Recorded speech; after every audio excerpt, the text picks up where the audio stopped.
Good morning, everyone. The sun is shining, the waves are crashing, and it is an absolutely gorgeous day here at Pescadero State Beach.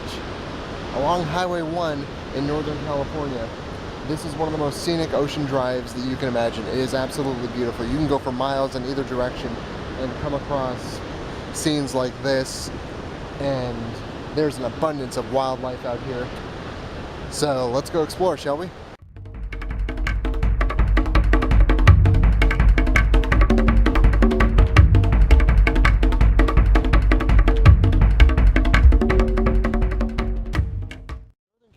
Coast supports one of the most diverse marine populations anywhere in the world, really. The cold, nutrient-rich waters support a variety of fish, shellfish, other invertebrates, and in turn, that supports populations of seabirds, marine mammals, such as seals and sea lions, even whales and dolphins. In fact, I'm hoping I can see some, because right now, gray whales and humpbacks are migrating from their breeding grounds in Baja California along the California coast all the way up to the Arctic Ocean, where they spend the rest of the year feeding before they have to turn around and make the return trip all the way to Baja. These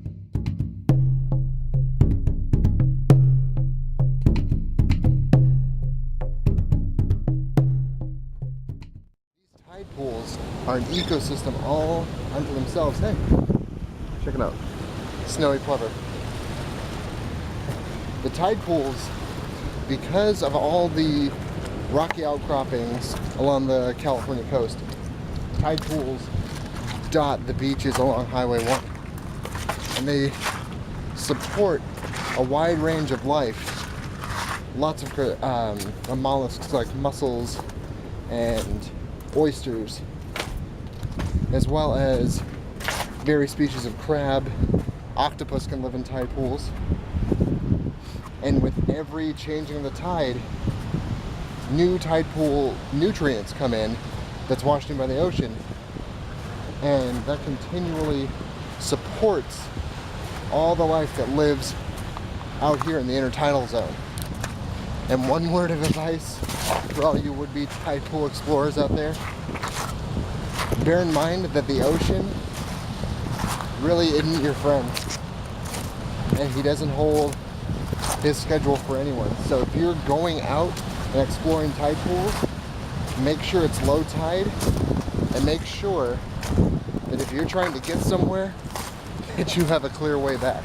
I don't know how well you can see it, but right over there on that rock, there's a couple dozen harbor seals just sunning themselves. And it looks like I have a pretty decent path to get a little closer without bothering them. So I'm going to go for it. Another thing about tide pool exploring, really quick before I get to the seals: walk with a purpose. Don't assume that any rocks or bits of sand are going to hold you. It's really easy to twist an ankle out here. So watch where you're going. Don't watch a camera like I am. And just be ultra careful.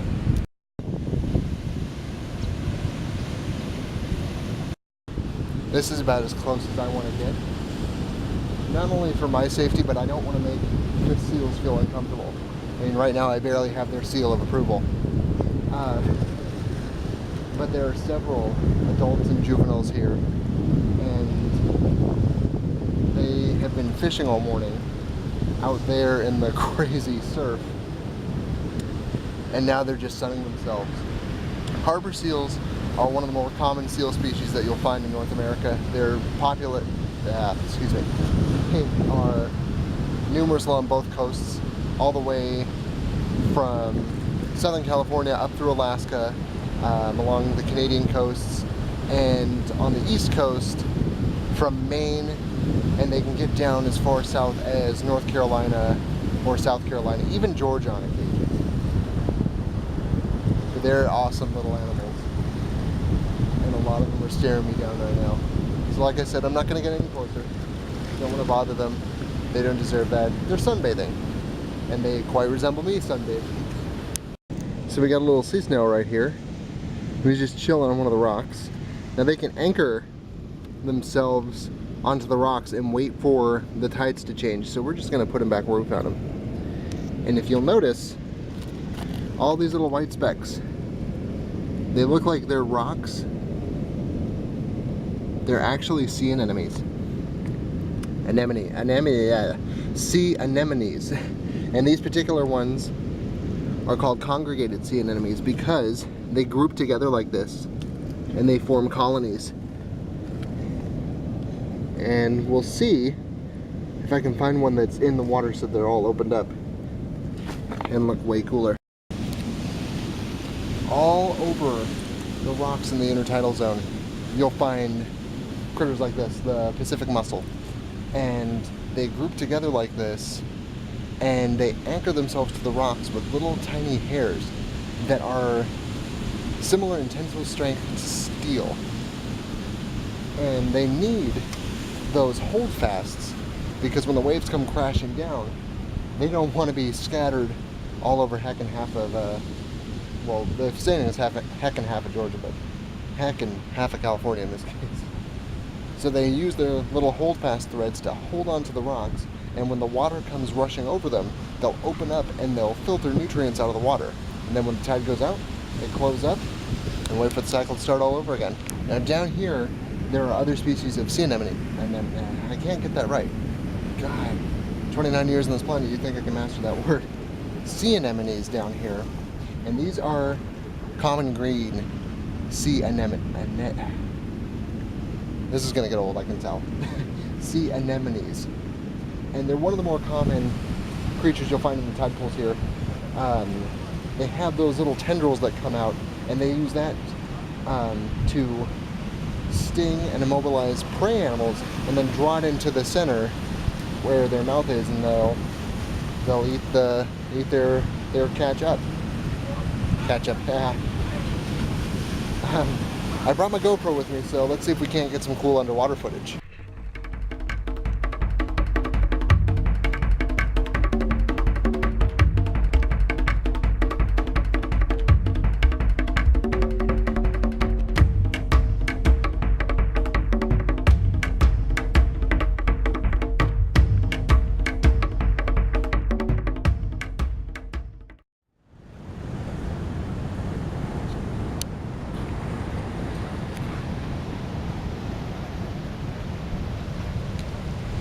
With the variety of wildlife I've already seen today, I really don't know why I haven't come and done a wild excursion. Whoop, whoop, whoop. See? Situational awareness, folks. It'll save your life. I don't know why I haven't come and done a wild excursion out of the ocean before. What do the forests have? A lot of trees?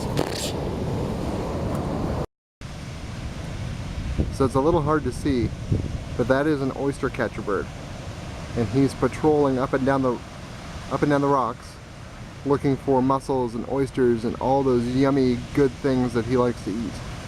Oh, got one. Don't know what he got, but he got one. These guys right here are another extraordinary creature that you can find in tide pools. Like oysters, these limpets anchor themselves to the rock, and once they're on, there is virtually no moving them. You have to get something pry up underneath them. But I'm not hungry, so it's not worth it to me.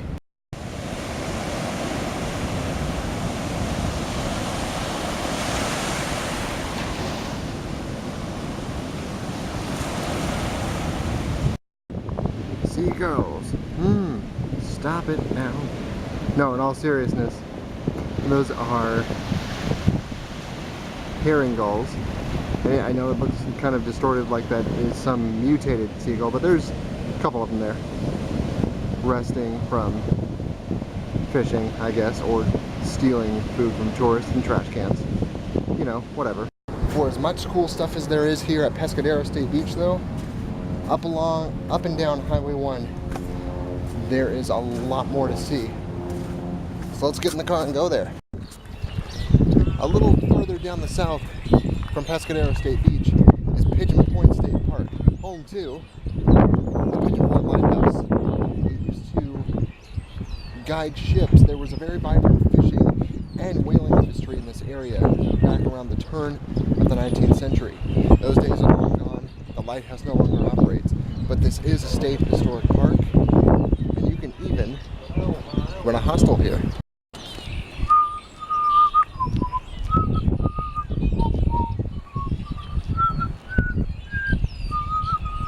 I hope my audio is picking up on this, but all around us there are red-winged blackbirds, and they're one of the most melodious songbirds that we have in this area, and they are all over the place, making their nests, doing bird things.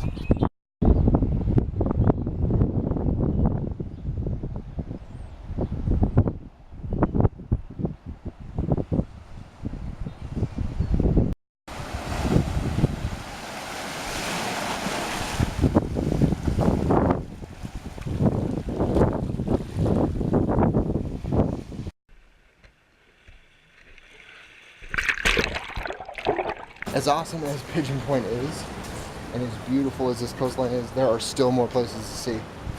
So I'm gonna hop in the car. I'll see you guys at our next stop. Told you guys I'd find whales. Never said they were gonna be real whales.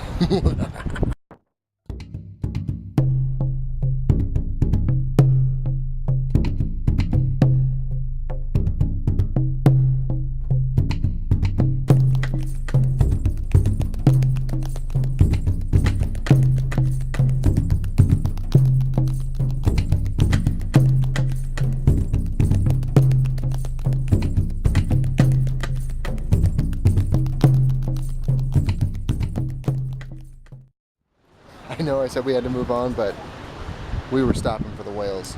Now we're gonna get in the car and head to our next stop. Between Pigeon Point and Pescadero State Beach is Bean Hollow State Beach, home to Pebble Beach. No, not the one the PGA plays at. This Pebble Beach. All of these pebbles have been worn smooth by the ocean from deposits of ocean rock from the bottom of the ocean and have washed up here over time. And now people are free to come here and feel the amazing smoothness of these pebbles. But you gotta leave them here for other people to enjoy. Remember that, folks. Take only pictures and memories, leave only footsteps. But this is also home to some pretty cool tide pools. So let's go. You can see how different the tide pools are here. The rock is a lot smoother. Remember what I said about having a way to get there and a way to get back? This might be a little bit more, tide's starting to roll in. So, yeah, we'll see what we can find. Pretty little purple anemone there. But I've got a better idea. GoPro, deploy!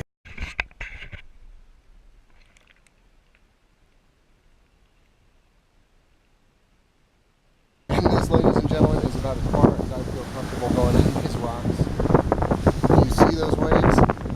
Yeah. If I miscalculate a step up here, I'm washed out to sea. And I'll give it a volleyball and make friends with. So this is where I'm going to call it quits for this episode of the First Pheasant Fangs Creature Feature. If you like this video, be sure to give it a thumbs up. Share it with your friends. Why not? I would. But then I have something invested in this. If you like us, be sure to follow us on Facebook at facebook.com/firstfeathersandfangs.